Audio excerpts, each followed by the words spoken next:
तथागत भगवान गौतम बुद्ध, डॉक्टर बाबासाहेब आंबेडकर,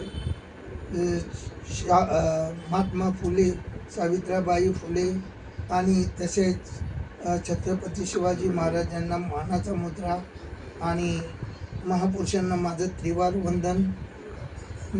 मला एक असा विषय आला आज तारीख रविवारचा दिवस आहे. आज ह्या दिवशी असा होता, आज परीक्षेला मी बसलेलो, तर त्याच्या परीक्षा होती की धम्मदीक्षा घ्यायची. आणि त्या परीक्षेमध्ये 4 आर्य सत्य हा एक विषय आला. 4 आर्य सत्य काय? तेव्हा मी जरा कन्फ्यूज झालो. 4 आर्य सत्य, तर 4 आर्य सत्य कोणी सांगितलं की मोबाईलमध्ये बी मी पाहिलं, मला जरा डाऊट आला, तर मी मोबाईलमध्ये पाहिलं 4 आर्य सत्य. त्यांनी सांगितल्याप्रमाणे की दुःख हे आर्य सत्य आहे, दुःख समदुःख हे आर्य सत्य आहे, निरोध हा आर्य सत्य आहे. तेव्हा मला त्यांचं काही योग्य वाटलं नाही. कारण निरोध म्हणजे लोभाला बळी पडायचं नाही. दुःखाचं निवारण कसं करायचं आणि दुःख समुदाय सगळ्या दुःखाचं निवारण कसं करायचं. परंतु आज तुम्ही अभ्यास केलेला आहे, तुम्हालाही माहिती आहे. परंतु माझं असं मत आहे ह्यांच्या विरोधामध्ये की माझं विरोध नव्हे, तर त्यांच्या विषयाला मी दुजोरा देत नाही. तर मी आज म्हणणं काय की 4 आर्य सत्य असे आहेत की कान, नाक, डोळा, त्वचा आणि कान, नाक, डोळा, त्वचा.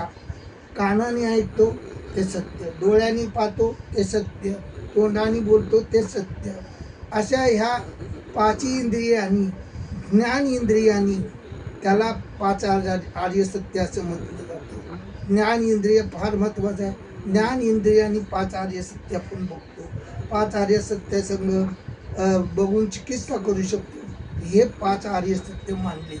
हे मी एका पुस्तकामध्ये कपिल जे भगवान गौतम बुद्धाचे शिष्य, त्याला विचारलेलं की तुम्हाला देव दिसतो का? म्हणजे सगळ्या 4 शिष्यांना बी विचारलं, पण त्यांचं सगळ्यांचं उत्तर चुकीचं आलं. त्याला विचारलं तुला देव तू पाहिलास का?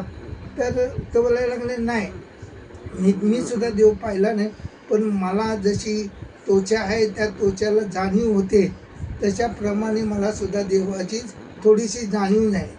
तर मला म्हणजे तुझं उत्तर थोडंसं बरोबर आहे बोलले.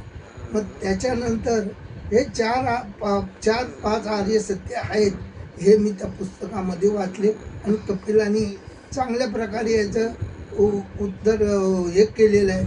आणि दुसरी गोष्ट, कपिलांनी ज्ञान इंद्रियापासून सुरुवात केलेली. ज्ञान इंद्रिय हे महत्त्वाचा इंद्रिय आहे की तो सगळं पाहतो, तो सगळ्याला संपवतो, दुःखाला संपवतो, सगळ्याला संपवतो.